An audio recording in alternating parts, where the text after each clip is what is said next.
Hi, Hi, everyone. how you doing? Good. How are you? Hi, Good, Anna. good. Hi, Pat.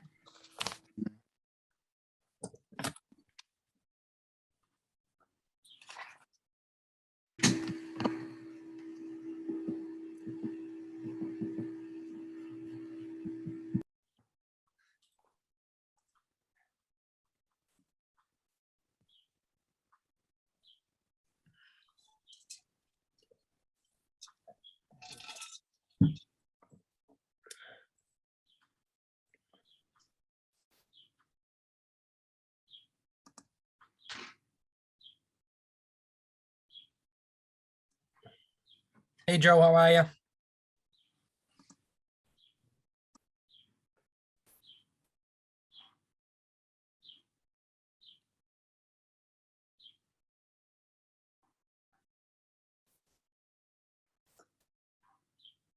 Good. How is everybody? Good. Thanks.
You have everyone here? Let's see, who are we missing? What's your face? Yeah, I'm having trouble with my camera today. I tease. Your audio sounds perfect. I had some issues today at work too with some Zoom meetings, so that went well, When it rains, it pours. right? Well, okay, so everyone is here.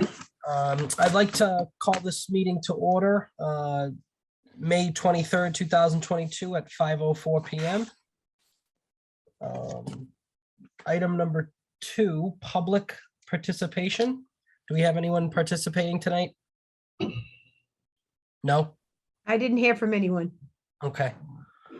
And number 2, number 3, new business, water rate discussion.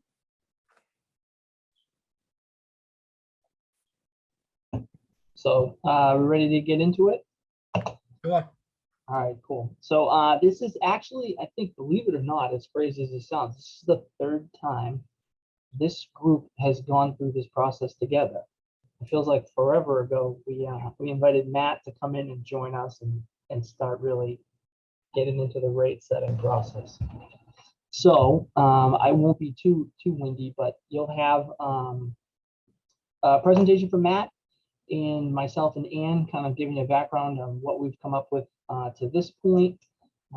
If indeed that the board is so inclined to make a vote tonight, we'll have the same votes as last year.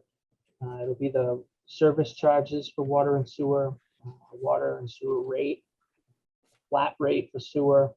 We'll talk about the septic disposal formula really quick, and then the manual read meter fee. So a lot of this will sound kind of the same from last year. So my apologies if it gets dry, but that's kind of where we're at. So unless anybody else has any questions up front or objections, I'll probably kick it over to Matt and he'll walk you through some of the work we've been doing to this point. Great. Good evening, everyone. Hey, Matt, how you doing? Good, how are you? Familiar faces. Matt Abrahams from the Abrahams Group, back to talk to you about water and sewer rates. As Joe mentioned, this is our third year of doing this. And we put together a similar analysis to years past, including some slides that are similar to years past as well. I plan on walking through those slides this evening. Part of the slide, you'll see that we have a few water and sewer rate options for your for discussion tonight and for your review.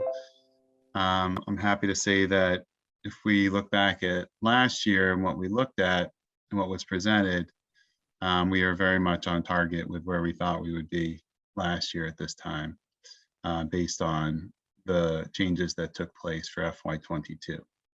So not a whole lot has changed there, meaning, you know, the health of the funds is pretty on target with where we thought they would be last year at this time. So unless there are any objections, if that's okay with the chair, I plan to just start walking through the slides, put it on the screen. Yeah, go ahead. You should be able to share your screen. Let me know if you can't.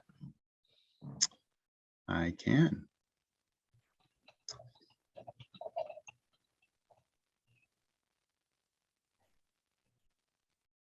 Can you see the PowerPoint? Yes. Okay. And as I think you're aware, the way that this process goes, before I get into the slides, I'll just give a little bit more background. The way that this process goes every year is, you know, Ann, Joe, and I work pretty closely together. We review lots of data and lots of numbers. We produce an Excel workbook that includes a lot of different tabs in it that have the different data points that we think are important in the analysis. And ultimately, it leads to a 5-year look in the future, which the 5 years in this case is FY23 through FY27.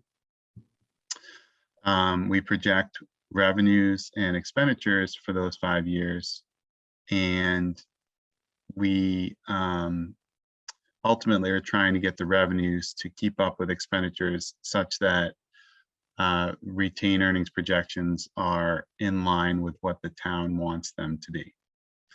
And you'll see similar numbers, similar tables, similar graphs to what we've looked at in the past related to that. We also take a good look at where we think the current fiscal year will end up, which is FY22 in this case. And it took us some time, but we got pretty comfortable with the projections there, and I'll show you that as well. So keep in mind, as we look at the 5-year look, FY23 through 27, we're not setting rates, or we're not making a rate recommendation. We, meaning this board, is not making a rate recommendation for all 5 years. The rate recommendation is ultimately just for the upcoming fiscal year, which is FY23. However, we like to present the 5-year look because we want all 5 years to be considered when that decision for the upcoming fiscal year is made. Joe mentioned the service charge. We'll get into that a little bit as well, but that's part of the discussion tonight as well, along with a rate. And as we've done in the past, you know, this is very informal. So if there are any questions, comments that come up anywhere along the way as we go through this presentation, please feel free to speak up. And if we wanted to look at the workbooks, we have the ability to do that as well.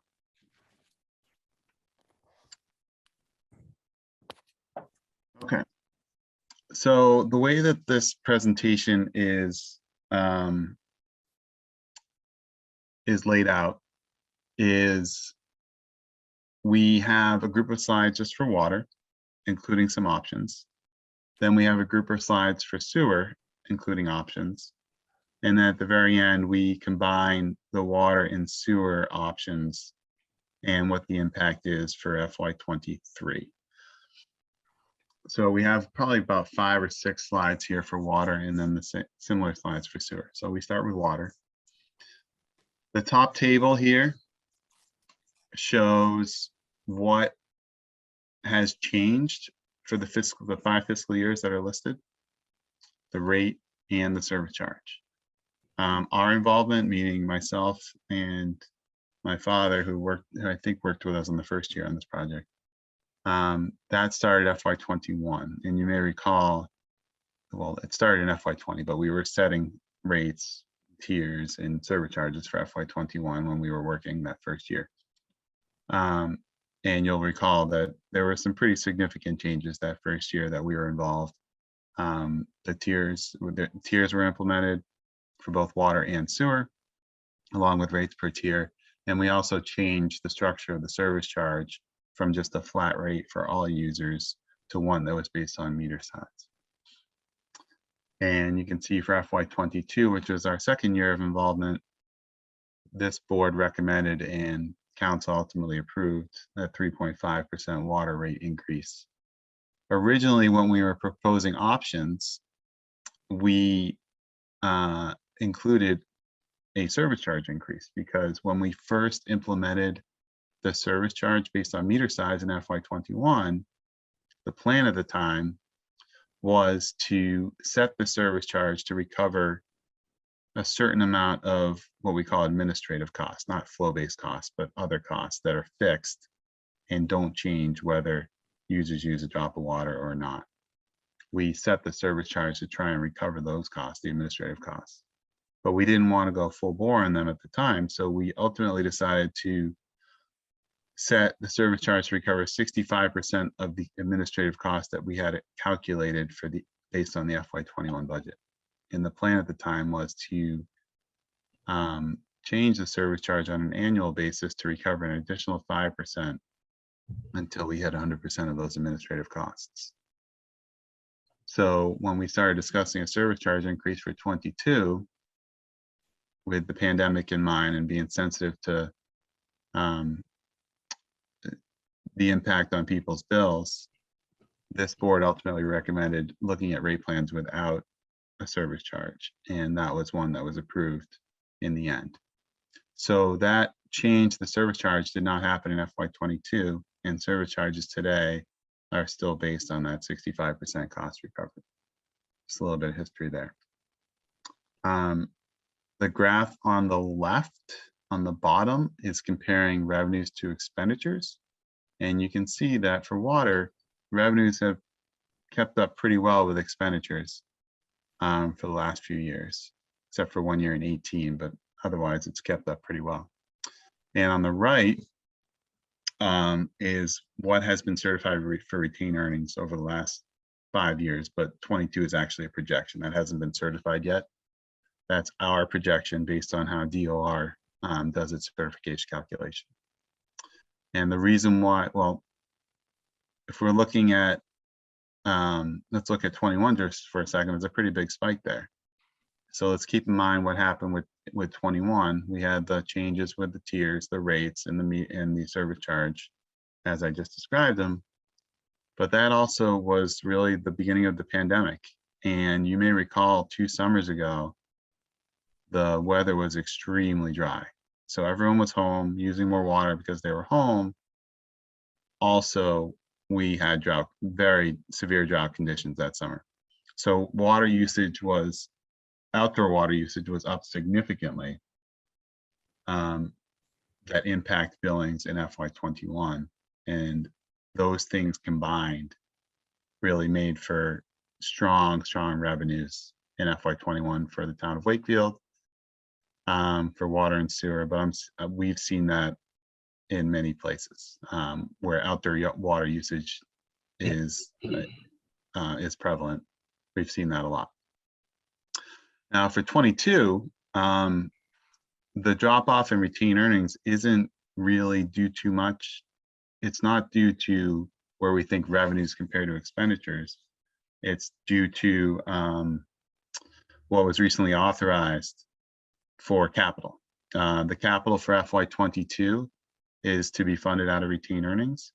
And for water, the number is over $800,000. So the way that the DOR certification works is that money, if the funding source is retained earnings, that money gets set aside. It's basically taken out of the certification calculation. That's why we see the drop off for 22. If that vote had not taken place, then we would basically be looking at a flat line going from 21 to 20. Just wanted you to be aware of that. Let's pause briefly before I move to the next slide in case there are questions or comments. Okay. 22 in review. So let's specifically look at some details around 22. Now, as we know, 22 is not completed yet, but we're far enough along in the fiscal year to have a pretty good sense of where it's going to end up. At this point, the Dan has generated and issued all water and sewer bills. So we know what the billings are. We don't know what's going to be collected per se, but we have a pretty good sense just based on historical data, what we think is going to come in the door. So at this point, we're pretty comfortable projecting where we think 22 will end up, but we don't truly know. So we just saw on the prior slide, but rates across all tiers were increased 3.5% for FY22. You may recall last year with the rate plan, as I mentioned earlier, we always show all 5 years together. So when the recommendation took place last year for the 3.5%, the subsequent years, the 4 subsequent years in the rate plan were higher. It wasn't a level plan that was being recommended at that point. It was 3.5 and then rates a little bit higher. And they were 6.25% for those subsequent years. So just keep that in mind as we move forward. I already talked about the service charge. This is a recap here of basically the same comments that I just made a second ago. 65% was set for 21. The plan at the time was an additional 5% per year. And that plan was put on hold last year when there was a recommendation not to increase the service charge. Consumption. Based on what was billed or what has been billed already, consumption's down 7 million cubic feet or 8.6% from FY21 after 2 years of consumption increasing. That number, or the fact that it went down, is not surprising to me based on what I just described for 21. People are going back to work, you know, the pandemic is, people are generally returning to normal. Plus last summer was a wet summer. It didn't start off wet, it was pretty dry, but I think once we hit the end of June, it got pretty wet and there wasn't a strong need to water for outdoor water usage from then on out through the rest of the summer. So outdoor water usage was down significantly for that reason. Plus the pandemic, returning from the pandemic, I'm not surprised that consumption was down. So with consumption being down, billings are down as well. We have it as down a little over $300,000, 4.5% compared to the billings from FY21. So consider that rates went up 3.5%, but billings went down 4.5%. However, with billings being down, we're still projecting a surplus for FY22 of $230,000. So that's a positive.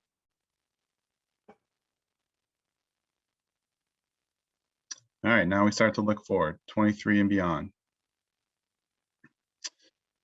Comparing the FY23 budget, so this is the operating budget, does not include the capital that I mentioned earlier. It is actually less than the budget for FY22, $100,000 or 1.5%. A huge reason why is the MWRA assessment, which is down $220,000 from FY21, 7.7%, and that's after it was down the year before as well. Total expenses. So this is where we look forward a little bit more. I like to focus on total expenses because we think about how expenses are, or we're projecting them to increase year to year. Well, you know, generally you're going to want your revenues to keep up with that in order to make sure you're retaining healthy retained earnings. So we have total expenses, including capital, for 24 through 27, so that's the 4 fiscal years after FY23, increasing by an average of 4.1%. MWA assessment, as I mentioned a few moments ago, it's been down 2 years in a row. And that has a lot to do with how the town is now less reliant on the NWRA with the treatment plant operating. So usually with the way the NWRA assessment works is if it's down 1 year, it's likely going to rebound at some point in the future. And we're projecting that rebound to happen in FY24 after those 2 years of decreases. And then after that, we're anticipating what I call the standard increase of 3.9% per year afterwards. That 3.9% is actually a number that MWRA publishes. It's at the back of their budget that they put together every year, but they look forward a few years as well. And they say that generally they expect water expenses to increase 3.9%, but we expect it. For future capital projects, these are ones that have been discussed at least over the past year now, might have been longer. The water tower removal project, slated for, I believe, construction to start in FY23. The total price that we have for that project currently is $5 million. And then the downtown mains project in FY25 for $2 million. So the town historically, doesn't have a lot of debt service on its books. At least, when we work with some other communities on projects just like this, and we tend to see a lot more debt service in those other communities than we do in Wakefield. But these projects are large enough that the town is currently planning on borrowing in order to fund those projects. And that's what the next bullet point is, debt service to fund the future capital projects. Based on those dollar amounts I just shared and our debt assumptions, we're projecting additional debt of over $2 million over the next 5 years. That's debt that's not currently on the books. Capital outlay and articles funded via retained earnings. So we have the debt to fund those 2 capital projects, but there's other capital that that Joe is planning on spending. We already mentioned the $800,000 for FY23. We are anticipating $400,000 in FY24 and an additional $100,000 per year after that. And that the plan is to fund those via retained earnings.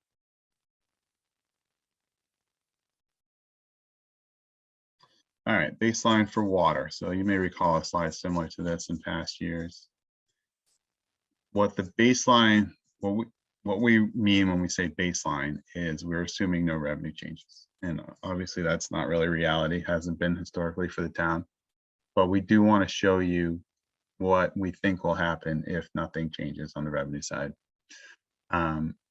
It allows you to get a sense of really what retained earnings can do to cover any budget shortfalls over the next few years, how far it can get you, so to speak. And this table and graph is saying that it can get you through FY24, but not beyond, based on what we anticipate to be spent over that time period. And the retained earnings today, I mean, that leftmost column, that 1.1 is after the 800,000 gets taken out. So retained earnings right now is healthy, very healthy. But still, with what's planned to be spent over the next few years, you can see that it goes away pretty quickly without any revenue changes. All right, first option. This slide probably looks very familiar. It's the same format that we've used in the past. I do want to mention that based on last year's vote, we are currently assuming, again, no changes to the service charge, but that's something we could reconsider if we wanted to. All right, but just keep in mind as we go forward here that all of these options that we're going to look at today are assuming no service charge change. So it's just an impact on flow-based rates. And that's how we're generating additional revenue in our projections, solely the flow-based rates through the tiers. So option 1, what we wanted to show was if we assume the same rate increase as last year, then what do we anticipate the rates to be for the 4 subsequent years? So that 3.5% is what ultimately was voted for FY22 last year.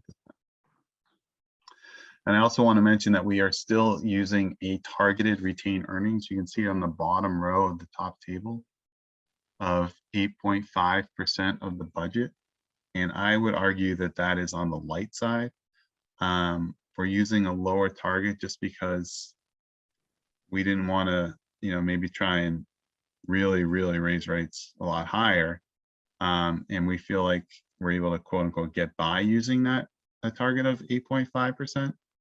But if someone were to ask me what my recommendation would be, it would be higher than 8.5%. We feel like 10% is actually the low end of the range.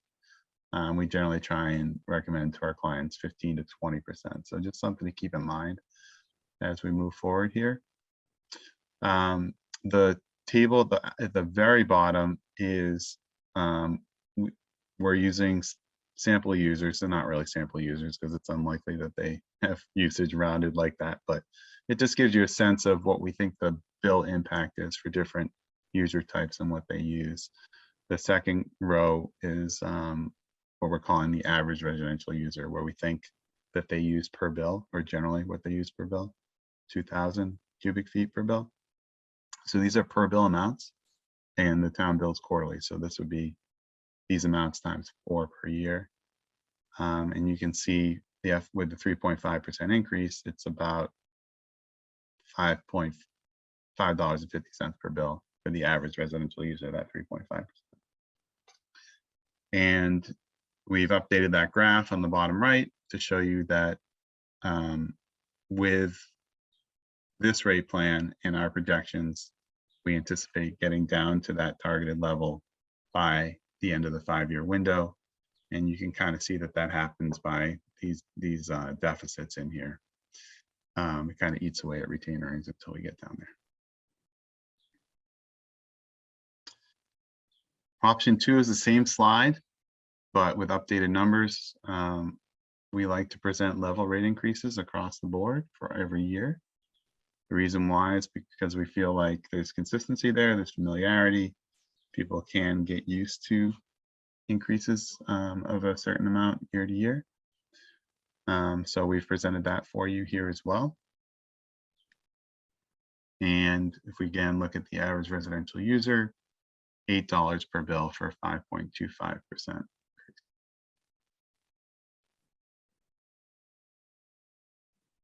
And Matt, Option. can I ask you just a quick question on the level funding option? Is that something that you've gone from the 4.5 to the 5.5 right through? Would we be assuming as a board that we would, if we went level funded? I guess my question would be, where do we think the rate increase would end up for those next, say, 3 or 4 years? Can we go back one slide? This one? Yes. Yeah. So would we be, I mean, do we even have, we vote year to year, right? So Yep. is it within our, or maybe this is a joke question, is it within our purview to say we're going level funded and that we're going to try to do that for the next few years? Do you see what I mean? I'll take a stab at this one, Maria. So I think what you're getting at, so we're really only looking at 23, right? So as Matt had said before, excuse me, the 24 through 27 picture is just kind of a forecast based on what we've seen, today by the numbers that we have in front of us. If we were to predict what the future might look like, here's potential scenarios. So essentially what the level funding in the groups of rates that you see today is, do you want to pay a tiny bit, or I shouldn't say that, I should say, do you want to go with a slightly increased rate adjustment now to save, some potential down the future where you might have to elevate that. But anything could change. I mean, we're optimists here. I know certainly I am. I hope that we never have to come back and actually say that, these out years were either predicted correctly and this is what we need, or we actually need more. We trying to be utilitarian and do the most amount of good as we can through this. Some of the mindset also with that service charge. So, Okay, you know, it's just an option to think about really. So to summarize it is, you know, is it worth, you know, 0.25%, 0.5% now, thinking towards the future? It's really just to kind of evaluate. I don't know if you have anything else more that you could articulate to that point now. Yeah, so I was gonna say that we like to recommend that this gets looked at regularly. This, meaning like an analysis like this is looked at regularly because things change so much year to year. So these numbers are based on, you know, the analysis that we put together this year. This is what we think is going to happen based on the current information available. But we don't know what the next year is going to bring. We don't know if we're going to have a lot of rain this summer. We don't know if we're going to have very dry So- conditions this summer. so I guess that's when I think about level funding, this seems like a very precarious type of dynamic to talk about level funding. I'm not an accountant and you all know, I'm completely transparent. Numbers are not my jam. But it just seems to me there's so many different variables to even, I appreciate looking at it, and I won't get us down a rabbit hole on this, but thank you, Joe, for helping me clarify. I'm going to let you continue, Matt. Anytime. Feel free to interrupt. You like to- Thanks. So I guess my final point on that, just to say one more thing related to your question, would be this level funding represents the numbers we have today. And if it ends up being a very dry summer and usage goes up, then presumably a level plan that we would put together next year would look different. I would think it would be a decent amount lower. So I wouldn't necessarily recommend committing to a level plan because the level plan technically could look different next year. Right. This is just kind of give you a sense of what we think the numbers are right now. Okay, thank you.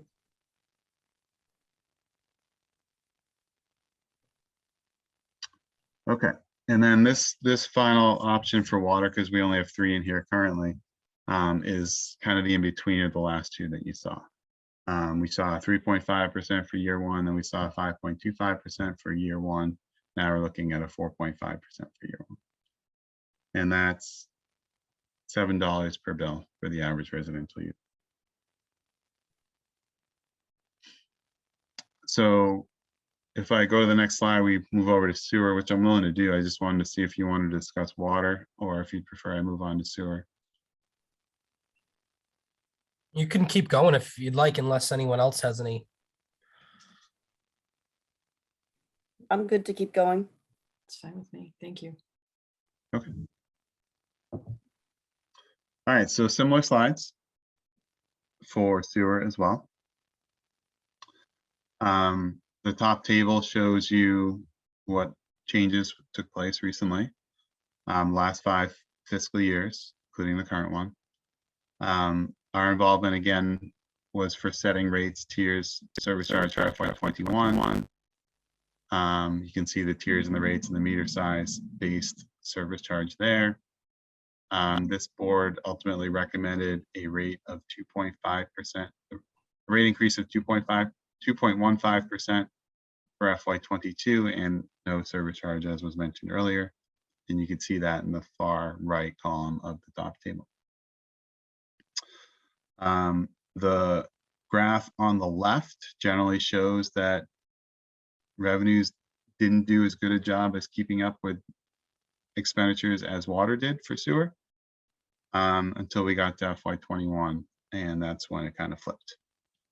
On the the right hand graph is again the retained earnings history, and you can see that retained earnings was right around the current target of 8.5% until FY21, and I already talked about the reasons why 21 was so strong revenue wise.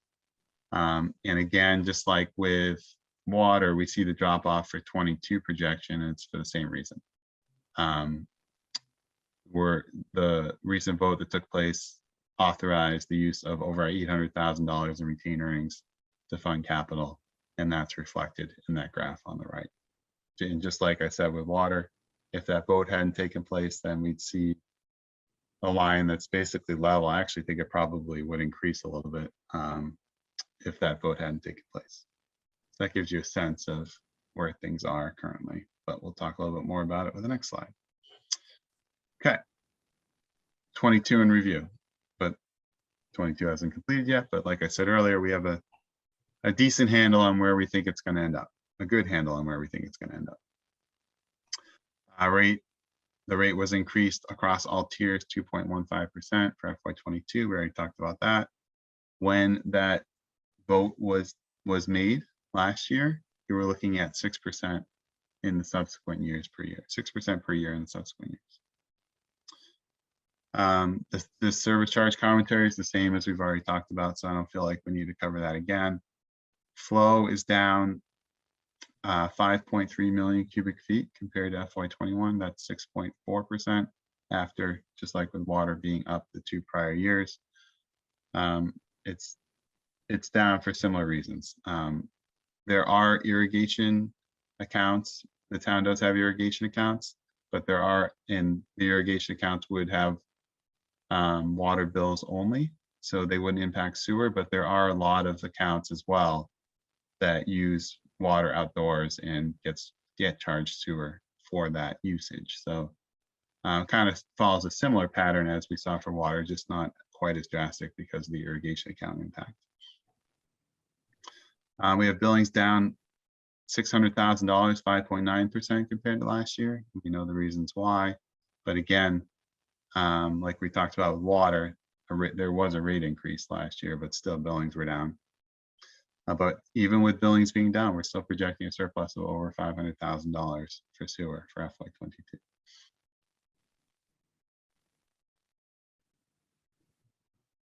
All right, let's start to look forward for sewer. The FY23 budget, this is the operating budget. Again, no capital included. So it's ignoring the capital I mentioned a few minutes ago. $150,000 higher than FY22's budget. That's 1.7%.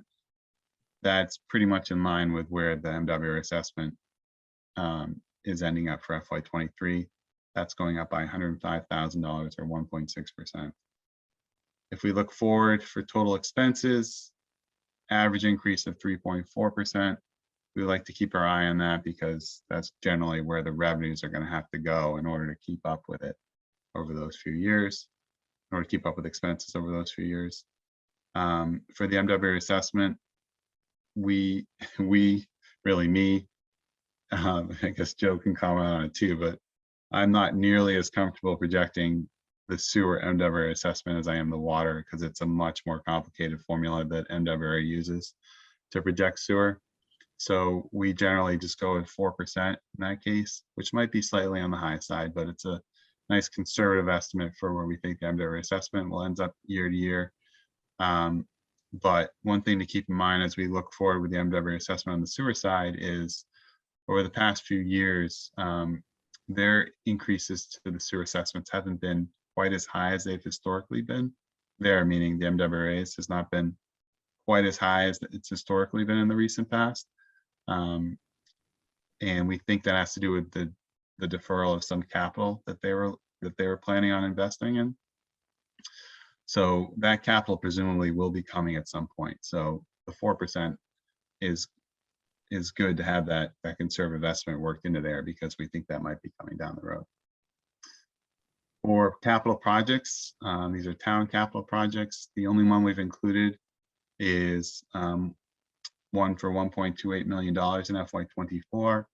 And Joe anticipates that there will be MWRA financing available for that in the form of 100% loan. So the town has been able to take advantage of MWRA financing over the years. In some cases, towns been able to take advantage of a 75% grant, 25% loan option. This is not that. This is 100% loan, but still, it's a favorable way to finance capital projects because it's zero interest, which basically means you're just paying the principal over a 10-year period. So you divide that by 10 and you get your $128,000 per year for that additional debt. So over the next 5 years, so that's a 10-year loan. Over the next 5 years, the impact we have is $400,000 for that additional debt. This is debt that's not currently on the books. Capital outlay, again, the plan is to fund that via retained earnings. I already mentioned the 800,000 for 23, and just like water, we're looking at $400,000 in 24 with an additional $100,000 per year to be funded out of retained earnings. Baseline for sewer. Again, retained earnings currently strong, especially with where we think 22 is going to end up. It's already strong, but with 22, where we think it's going to end up, I think it's going to stay strong at least for another year. And then you start to see things drop off a little bit. And just like with water, with no revenue changes, we're anticipating retained earnings to cover expenses through FY24, but not beyond that.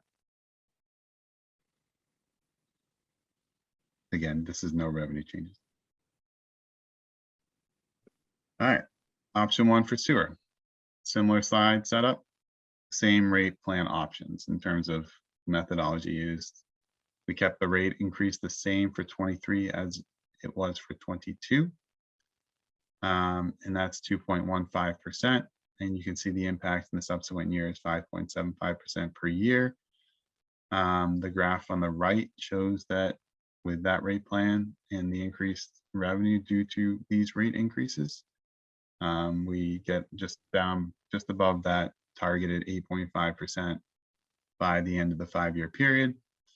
The 2.15% impact per bill for FY23 is about $5 per bill. That's quarterly, so it'd be $20 per year.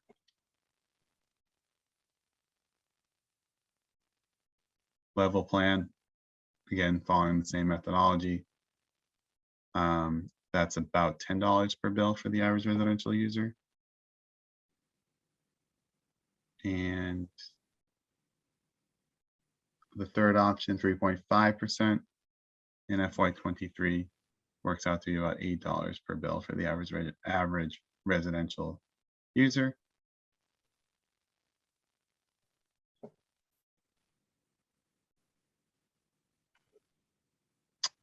And now we're on to our summary slide. So this is where the options tie together, because we like to present. It's good to look at just water impact and sewer impact. They are separate funds that need to be self-sustaining. So it's good to look at them separately, but when people get billed, they get billed both together, right? So what's the overall impact? We like to look at that together. And that's what this slide represents. Now, this is assuming that you would choose option 1. You mean that the rate plan that's voted would be option 1 for both water and sewer, and that doesn't need to be the case. It actually wasn't the case last year. I think we chose, ultimately, this board recommended, I don't remember the numbers, but one of them was, maybe it was option 1 for water, ended up being like option 3 for sewer. But we combined them ultimately for the presentation, and that's the presentation that went to council, and they approved it. So it doesn't have to be this way, but that's the way we're presenting it for you today.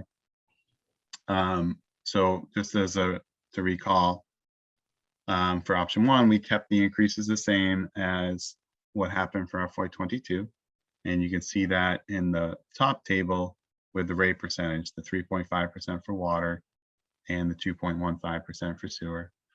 As we've done in the past, we present the rate, but then we do a quick calculation for what the rate is or would be for people that take advantage of the discount of 10% for early payment. And the bottom table shows the current combined bill for the different user groupings that we've been looking at, and also a anticipated FY23 bill based on the rate plans, the rate increases that are in the top table.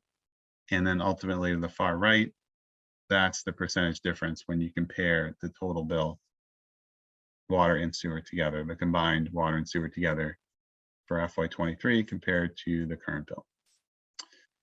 And the percentages lag a little bit behind, because you need to remember that the percentages lag a little bit behind what we're proposing for the rate increases.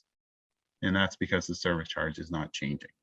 So the service charge is a 0% increase in this case, but the rates go up. Therefore, the total bill impact is slightly lower than those rate increases. Hopefully that makes sense. All right, so that's option one. Oh, well, I guess we should comment a little bit on what this means. So for, oh, I didn't give you a combined. Did I? Oh, yeah, I do. It's kind of confusing how I presented this. So the no discount combined bill is on the far left for the current. So it's about $430. That's a $10 increase for the average residential user, 2,000 cubic feet, 2.4%. If they take advantage of the discount, it's also about $10, but it's a little bit less than that.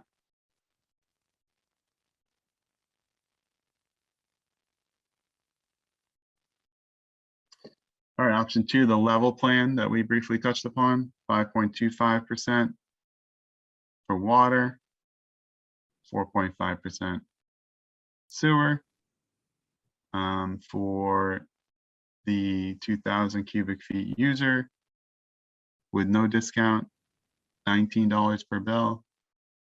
With the discount, slightly less, about $17 per bill, 4.3% impact. And for option three, which was 4.5% for water, 3.5% for sewer, the impact on the bill for the 2,000 cubic foot user with no discount is about $15 per bill. With the discount is about $14 per bill, 3.5% total impact. And those were the slides I plan to show you this evening. So we can open up discussion for whatever you want to talk about. I'm curious to know, do you have a recommended option? Do I have a recommended option? Is that a question for me or for Joe? That's a question for you. I think that And maybe for Joe after. I am comfortable with any of these options just because if we were to list out what our objectives are, each of these is satisfying the objectives. So that's great. I tend to side a little bit on the high side just because I like to guard against something unforeseen happening. And, you know, it's unlikely, but you never know when you're going to have that really, really, really wet year where revenues are way, way, way down. And all of a sudden you're looking at a budgetary shortfall that unfortunately has to be covered by retained earnings. And that alters the financial picture pretty significantly.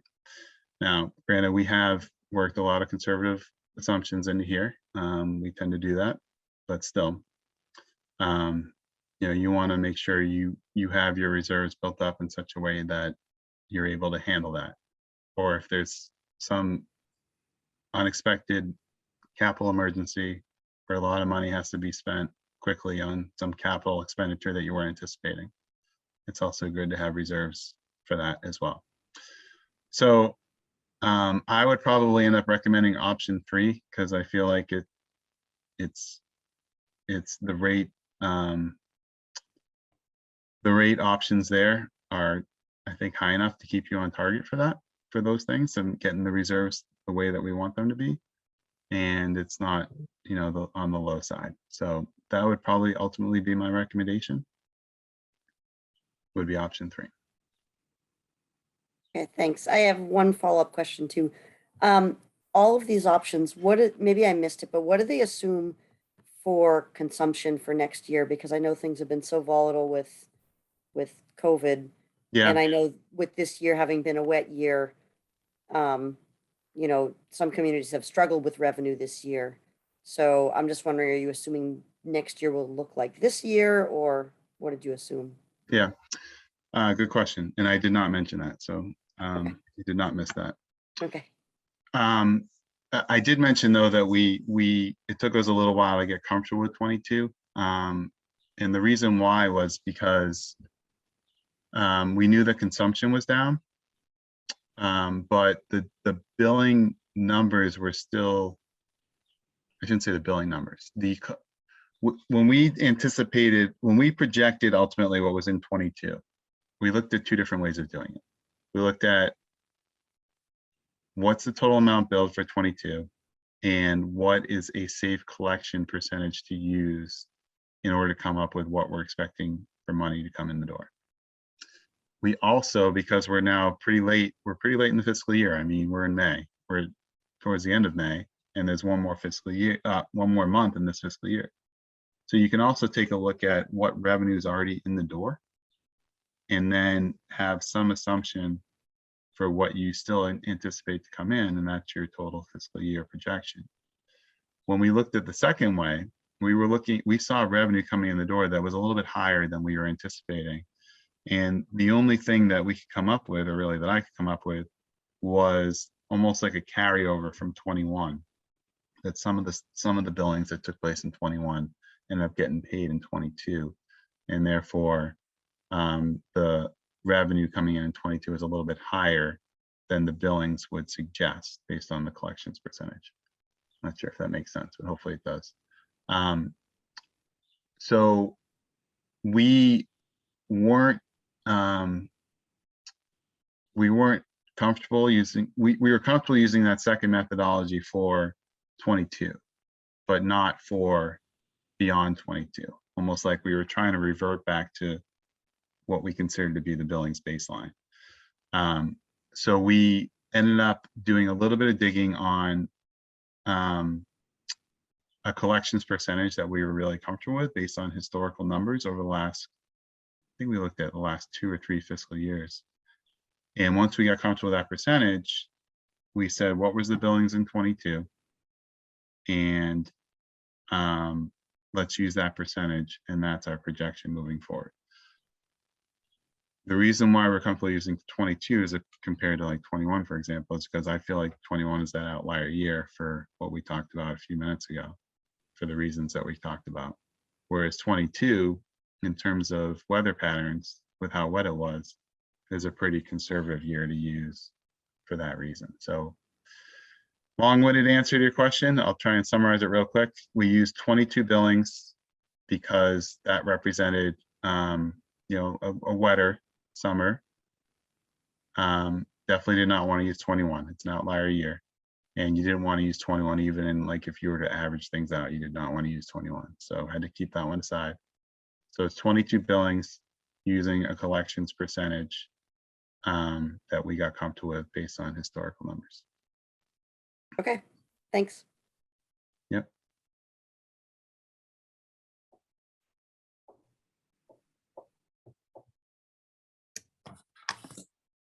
Joe, did you want to tell us if you have a recommendation? So, yeah, I was just about to jump in. I do. I'm going to differ a little bit from Matt. I think, my opinion, I would probably recommend a hybrid. I like one option in water, and I like one option in sewer. I am going to wait, though. I'm not going to interject my opinion on it until the board has had the time to kind of discuss it. So this is your meeting to discuss. I don't want to cloud you with my judgment. I'll come in at the end and tell you where I stand. So sorry for the cliffhanger again. Okay, If I could chime in for a second. I know my first impression is going to be the same as I was last year. You know, what's the most least impactful situation for the people that are paying the bill, you know? At the same time, I know we have a budget that you're responsible for too, so I get so torn with this every year, I think. It seems to be the way it goes. I'm leaning towards option 1 for both right now. There's too many question marks right now, and I know there's people that are just under a lot of stress with the way things are costing right now. And I just, for this year, I just prefer to do whatever is the least impactful on someone's financial situation. That's just my take on it. I tend to agree with you, Chris. As you know, I think we were of similar minds last year when we looked at this. I'm just curious. We always put Elena on the hot seat, but in your considerations working with Melrose, have you gone through this exercise yet? And are you in a similar boat where your revenues are a little bit up as well, or how? No, Melrose's revenues are down substantially, and we're facing a real revenue shortfall for this year. But it's interesting because we've over collected in those high years for COVID. We have a lot of retained earnings right now, and we have a serious revenue shortfall. Excuse me, that we're covering with retained earnings for this year. And we're looking at a combined 5.2%, 5.17% rate increase going into next year. And that's actually even using a bit of retained earnings to try to offset some of the rate increase for next year. I think we were looking at a combined 8% increase, but we didn't raise rates, the volumetric rates, for about 4 to 5 years, trying to mitigate COVID impacts and the fact that our rates were already on the high side compared to some of the MWI communities, and we were trying to come back in line. So we really we took a very, I guess I would say, liberal approach with removing a lot of the safety factors and hoping for the best. And that worked great for the last 4 years, but it didn't work great this year. And so now we just can't sustain it anymore. So we're looking at that 5.17 combined increase, and we're very comfortable with it because we didn't raise rates for so long. You know, no apologies are being made on behalf of, at least for me, to have a 5% rate increase after years of no rate increases. But it does get me a little bit worried about going with the minimum again this year, because I know we really went with the minimum last year and I think the year before. So I'm kind of leaning toward option 3. My feeling on the level, I like the level rate impact from option 2, but I think there are so many conservative factors built into the analysis that, you know, we might really be level with an option 3 once we see where we come out each year and, you know, look into the next year. I don't know that we definitely are. I think we have so many conservative factors built in that when we try to level fund everything over a 5-year span, that we're probably a little too conservative. So I'm comfortable with option 3. And so for option 3, that combined increase, am I looking at that correctly? That would be what, like? About 3.5% for the average user. Okay. Yeah, so take a look at the far right column Yep. of the bottom table to get an impact, get a sense of Oh, the what the bottom. Oh, thank you. Okay. Yeah. All right, so give me a minute to go back to those. I see. Okay. Chris, what do you think when you consider it within that type of context? Process. That we shared?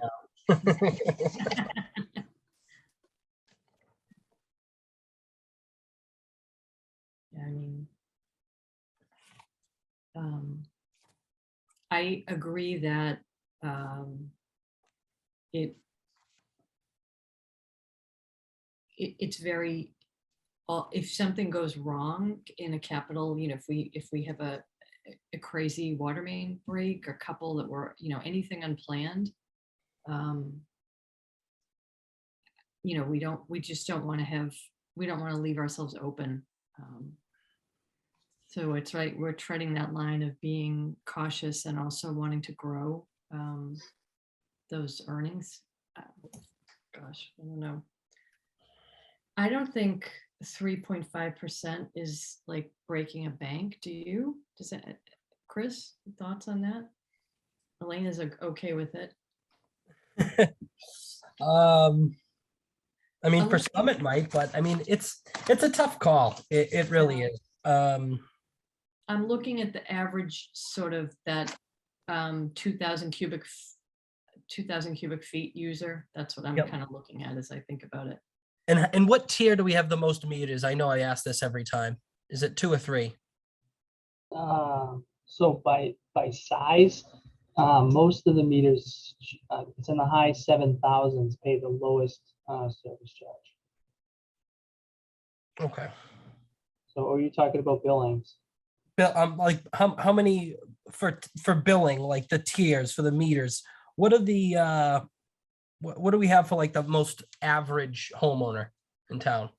I think, Ann, you got that one right. Yeah, so the breakdown for FY '22, tier 1 was 32%, tier 2 is 50%, tier 3, 15%, tier 4, 3%. Okay.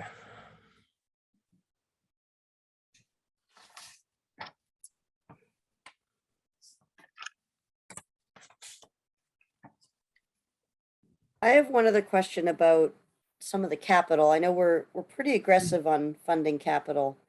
I feel like Wakefield is in general. I feel like Melrose tends to be a little stingy on wanting to fund capital improvements. I see Anne smiling as a Melrose resident. But I think Wakefield's usually pretty aggressive, which is a good thing, but I'm curious, are we anticipating any outside funding sources besides rates in the coming years from either the infrastructure bill or everybody's favorite ARPA? Do we think that water or sewer is going to take advantage of any of that money and maybe offset a little bit from the rate?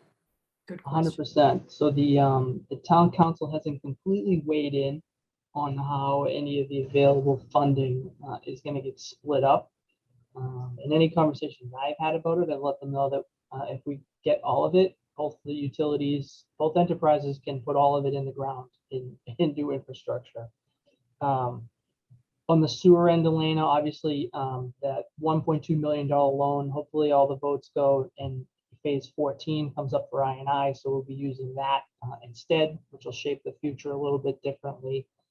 We also have the interconnect project that is going to be coming online with Linfield at some point in time, which will also be additional revenues to help out the capital. So unfortunately, we don't know the ARPA discussion now. I'm sure some piece of that is going to get, put back into this for us. I feel like it's to speak to the aggressiveness. The tank project kind of fell into place naturally, right? It's almost 100 years old.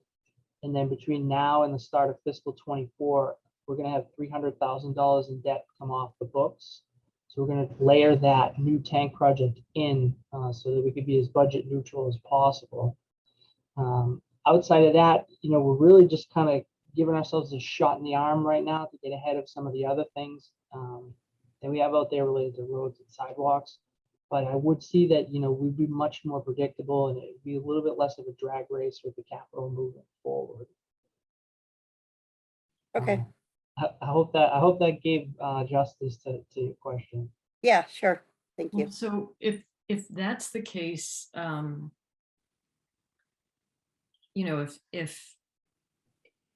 if it looks like we will have access to funding that is that could help us with capital improvements, and that 1.2 million loan from MWRA, I forget what that's covering. Is that covering the water tank or is that something else? No, that's a sewer program for inflow and infiltration. So Okay. I probably should have explained it better. So That's okay.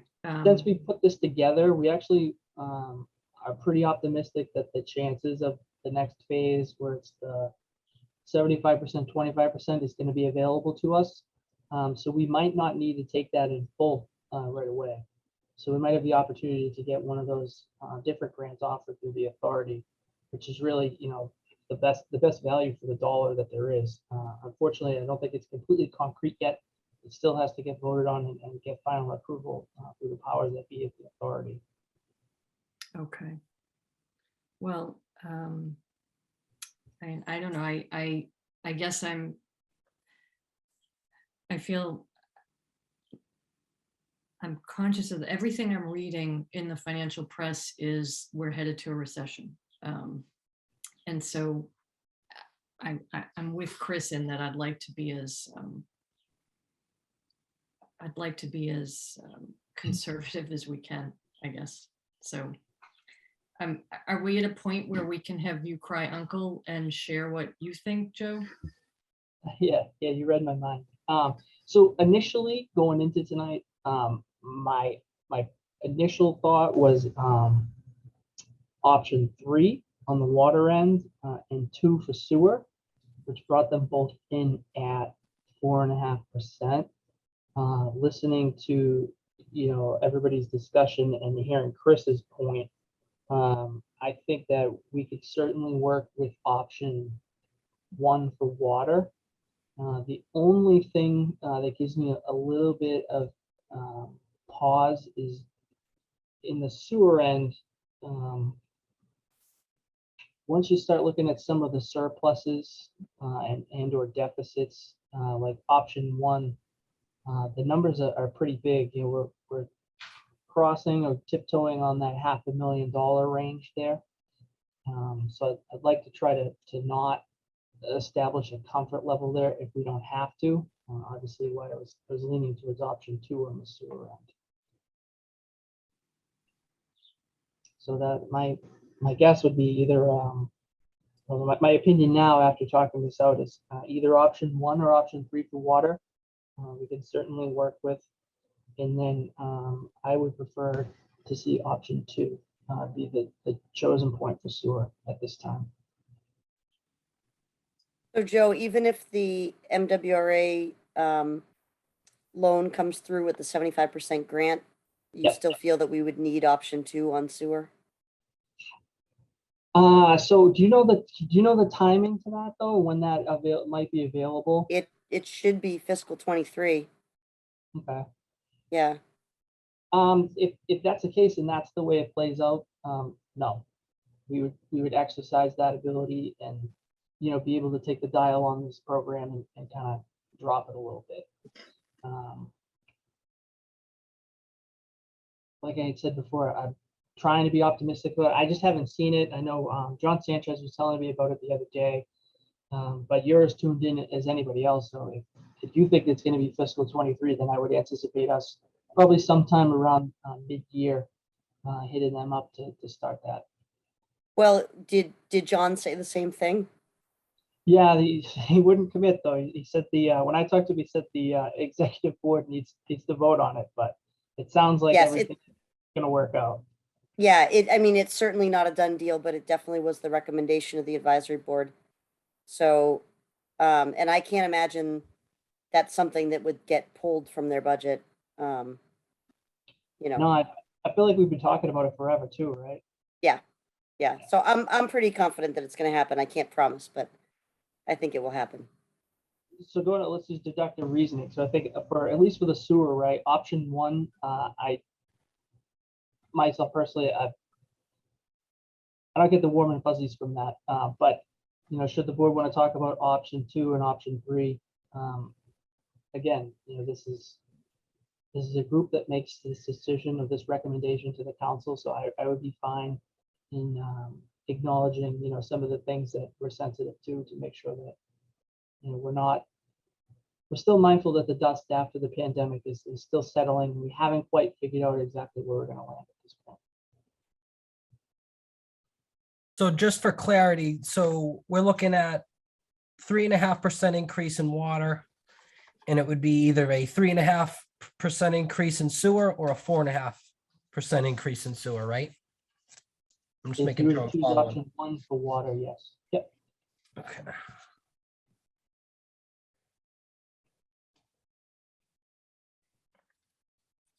And that is with the service charges on both sides of the house remaining untouched. So they would stay the same. I like that.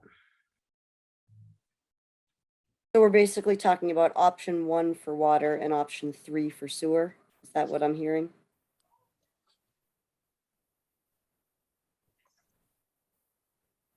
Is that Option, what- yeah, 3 for sewer or 2 for sewer, whatever we decide. I'm leaning for 3 on sewer, the 3.5%.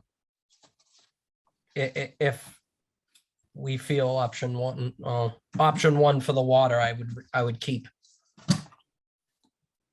I'm fine with that. If Joe's comfortable with option 1 for water, I'm comfortable with it, and then I still like option 3 for sewer. Yeah, I I think think it's a good compromise. so. You know, we tried to keep this as streamlined as we could, right? We could have talked about 1,000 different scenarios with service charges and literally gone up every 0.1% and really overanalyzed this. But all 3 of these scenarios are things that we could work with. Obviously, some better than others, but I don't have any reason not to be comfortable with whoever the board votes at this time for how they want to recommend. Maria, how do you feel about it? So it would be option 3 for sewer, is that right? And option 1 for water? Correct. Okay. I think I can live with that. I mean, I'm trying to be as, Mhm. mindful as everyone as we can and trying to Right. compromise,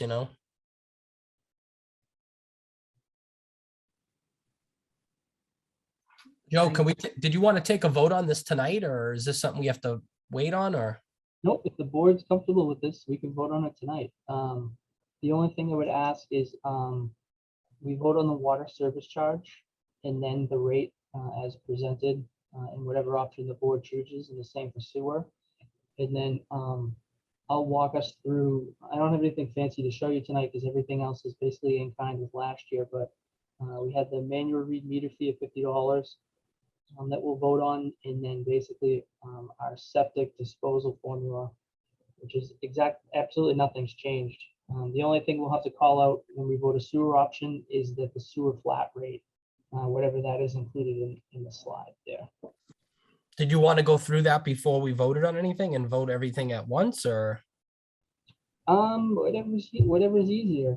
You know what? Actually, no, because I think the town council will vote item by item. So Okay, if you want, we can read the water service charge and take a vote to basically keep that intact, and then we can do the same with the sewer service charge, and then we can get into the rates if that's what you're comfortable with.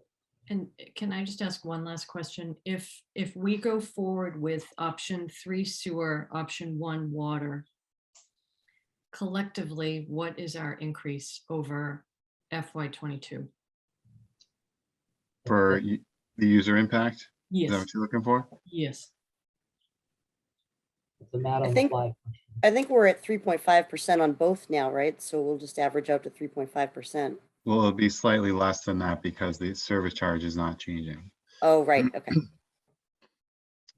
All right, so, well, let's take a look here. So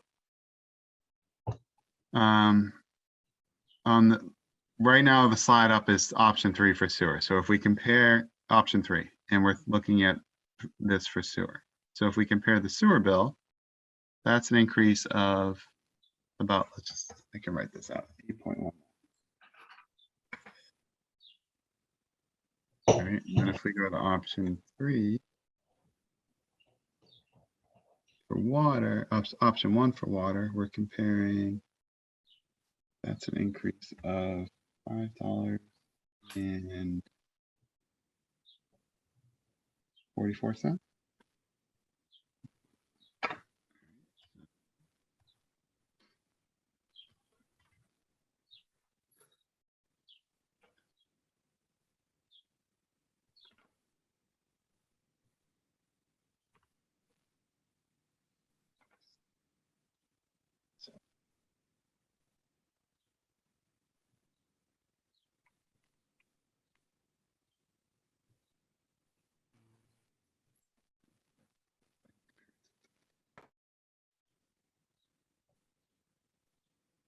Bear with me one sec. Thank you.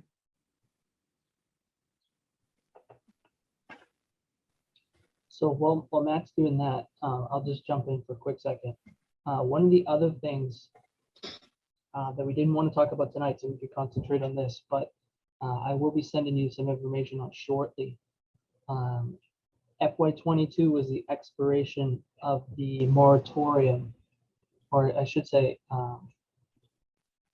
it's not the expiration of the moratorium, but the last time the board voted, I think, Elena, when you were just getting on, was to discuss outside irrigation and whether or not to think about allowing that to be reversed and allow people to have outside irrigation meters.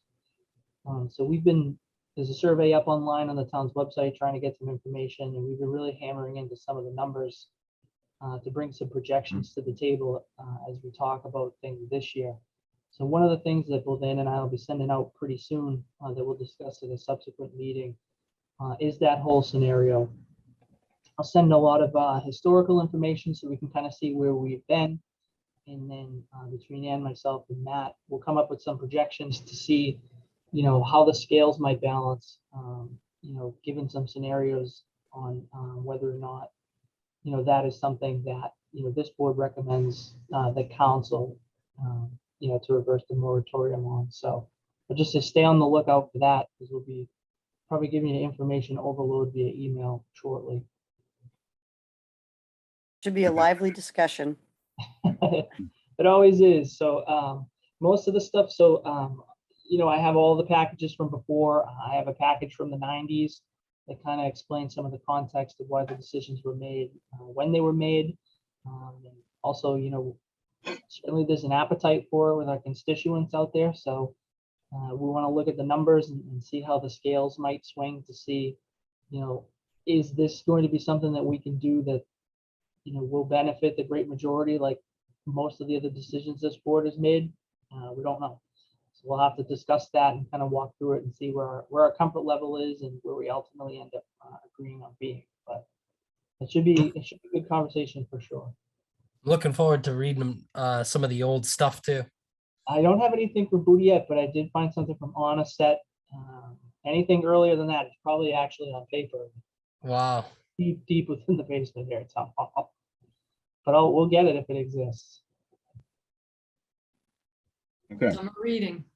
I have the answer to the question.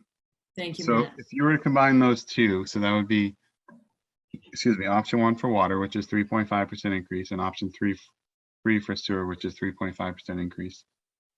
The total bill difference is for the 2,000 cubic foot user is $13.63 per bill. That's without the discount. With the discount, it would be $12.27 per bill. That works out to be an increase of just under 3.2% per bill. Or for all bills. Thank you. Sure. Thank you.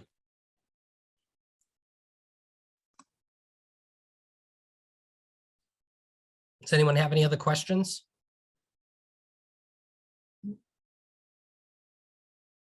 Okay, well, the chair will entertain a motion for, I'd like to make a motion to recommend for the water rate, option 1. Joe, do you want us to make separate motions, water and sewer? Please. Okay. second. All in favor? Aye. And that was for 3.5%, right? Yes, for option, as presented in option 1. Okay, great. Okay, I'll make a motion that for the sewer rate increase, we recommend the numbers shown in option 3. Second. All in favor? Aye. Aye. Motion carries 3-0. Okay, if we can vote on the water service charges now. I don't have the list in front of me. I apologize. Do you mind just reading through that, Ann, for the board? Yep. So for a 5/8 meter, it's $19.16 for water. For a 3/4 meter, it's 1916. For a 1-inch meter, 1916. For a 1.5-inch meter, water, it's 63.87. 2-inch meter is 102.19. A 3-inch meter is 191.61, and a 4-inch meter is $319.35. And Joe, those are the same numbers as last year? Yes, those are unchanged from what this board voted to approve last year. Okay, I'll make a And- motion And to, approved 2 years ago as well, same as 2 Yes. years. Yeah. Correct. Yes. so I'll make a motion to approve the water service fees as just read by Ann Waite. And reflecting no change from fiscal 22. Second, Seconded by Maria. All in favor? Aye. Aye. Motion carries 3-0. May I read the sewer service charges? So Sure. for a 5/8 meter, it's 21.40. A 3/4 meter, it's 21.40. A 1-inch meter, 21.40. A 1.5-inch meter, 71.33. 2-inch meter, 114.14. A 3-inch meter, 214. And a 4-inch meter, 356.67. All right, I'll make a motion to approve the sewer service fees as read just now by Ann Waite, reflecting no change from fiscal 22. second, Seconded by Maria. All in favor? Aye. Aye. Motion carries 3-0.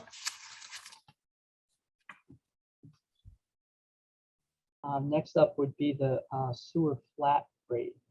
If you remember, this is basically the AWWA average for folks that aren't supplied by public drinking water. They're on wells. So this is essentially the industry average for them on what their anticipated sewer contribution to the system would be.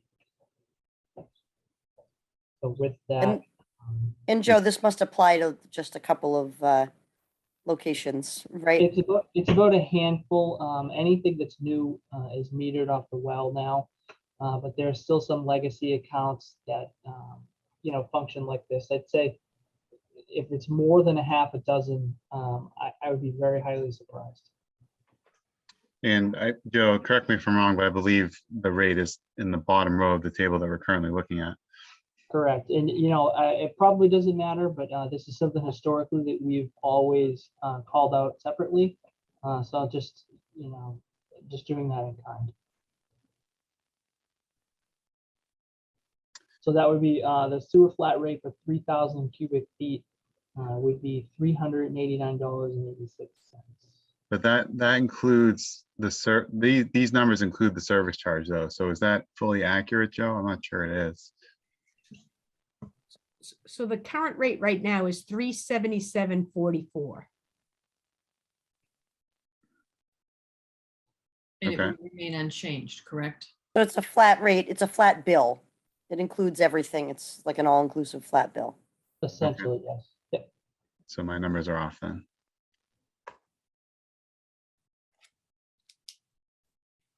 Right, so presumably it would go up by the same rate increase, right? The 3.5? Correct. Yep. So is it easier then for us to make a motion to recommend an increase in the sewer flat rate of 3.5%, consistent with the volumetric rate increase for the sewer rate? Perfect. Okay, I'm going to second that if that's your motion. that is my motion. All in favor? Aye. Aye. Motion carries 3-0. Okay, and then rounding, heading home. So remember last year, we have a manual read meter fee of $50. Essentially what this is a few years ago, probably more like 5 or 6 years ago now. This was established so that if we had trouble getting communication from some of our customers on updating and changing the meter, that we could assess them a $50 fee should we make 4 quarters worth of attempts to get in and either look at or change the meter unsuccessfully. To date, still, we've never used this. We're just keeping it in place as a break glass in case of emergency type measure. So again, that would be a manual read meter fee of $50. I'll make a motion that we continue the manual read meter fee of $50.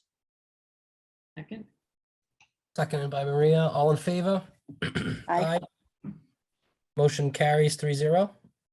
And the very last thing is the septic disposal formula. So this is the site that we have to maintain for anybody that needs to discharge sewage into our system. This is, again, unchanged like most of what we voted on tonight. The breakdown of this is there's a facility, just a blanket facility opening fee of $110. And the disposal cost is calculated per 100 cubic feet at the sewer rate that you have just approved. For any off hours rate, there's an additional 3-hour minimum at the laborer's rate W4 times 1.5. So essentially what this does is if we have to go out at night or sometime off hours, it just covers our costs for sending somebody out there to accommodate this request. Joe, can you just clarify again, what is it for? Septic disposal. So sometimes in the rare event that somebody needs to discharge into our system, we have somebody very rarely that comes in and has a motor home. Okay, That actually need to use this facility every once in a while. In the event we had a cesspool or something abandoned, it gets pumped out, different things like that. Maybe once or twice a year we get a request for this. Really, it's just part of our legal obligation to the authority that we have this and maintain it. okay. And where do we allow them to discharge it to? So this goes into our system. Currently, the site is located on Maple Street, so it's off of Founder Street against the train tracks. Okay. There's actually right at the end of the big brick parking lot. There's a weird, almost column like a chain link structure with a manhole in it that will unlock and go back right up into that. It used to be at a more commercial industrial place. It may end up moving now that Founder Street's going over the facelift that's happening down there in the shift. But for now, that's what we're using. Okay. And so, sorry, what was the amount that you would like us to recommend? So the facility opening fee is $110. The disposal cost is just charged at 100 cubic feet times the sewer rate. And then any off hours disposal incurs an additional 3-hour minimum at W4 time and a half. Okay, I will make a motion to implement the septic fee consistent with how Director Joe Conway just described it. I'll second that. All in favor? I, Aye. Motion carries 3-0. And that is in kind with last year too. So Great. I think at that point we've gone through all the votes that we need to go through this year. What I'll do on my end is I'll kind of summarize all this and shoot it out to you all, so you have it. You can take a read through it. And does anybody have anything else that we need to discuss related to rates, votes, anything like that? thanks for all your work on this. Yeah, Thank you very Yeah. much. great, You're as welcome. always. Yes, excellent. So, like we said, we'll be getting some more information to you. We'll have another conversation coming up. We'll talk about the irrigation meters and things like that. Our survey closes on the town website on the 31st, correct, Ian? Yes. So hopefully we'll get some actual data from people and we will be able to tell, kind of gauge the temperature of where people are at on the subject. And we'll start working through that. Great. Mr. Chair, I will turn the meeting completely over to you now. That's great. So no one had any new business. Next meeting, did we want to schedule one now? Or do you want to wait to see how the survey, when that comes in, how you have to sort the survey? I don't know if that has anything to do with the next meeting. So the last I was told, there's somewhere around 600 responses in it. Really? We've not completely dove into that quite yet. I Great. don't think that that's going to be a huge lift to kind of see if there's any trends in it or not, but I could also be totally putting my foot in my mouth and setting myself up for a fail. If it's easier for the board, maybe Ann or I could reach out and shoot some dates to you. If we can get consensus, we'll schedule that way. Or if everybody knows their schedules now, we can do it. I Well, somewhat know my schedule, but it can be a little unpredictable in June with budget season and everything. Will the next meeting happen in June, do you think? Yes. Okay. I have a couple things and I definitely can't do the 20th or the 22nd. Do you want to, Maria and Elena, do you want to send us anything that you know is absolutely no good now? We can kind of work backwards from there. We'll get. Oh, and yes, I have actually. That probably would be best. Okay. I have a couple Whatever- others I whatever's forgot easier. about. Yes, sure. Thank you. Yeah, that sounds good. Okay, we will do that. If no one has anything else, I'll entertain a motion to adjourn. So moved. Okay, guys, this motion is adjourned at, this meeting's adjourned at 6:32 PM. All right. Awesome. Thanks, Thank you, everybody. everybody. Thanks, Matt. We'll be in touch. Thanks. Elena. Thanks, everyone. Thanks. Good night. Good night. Night. Good night.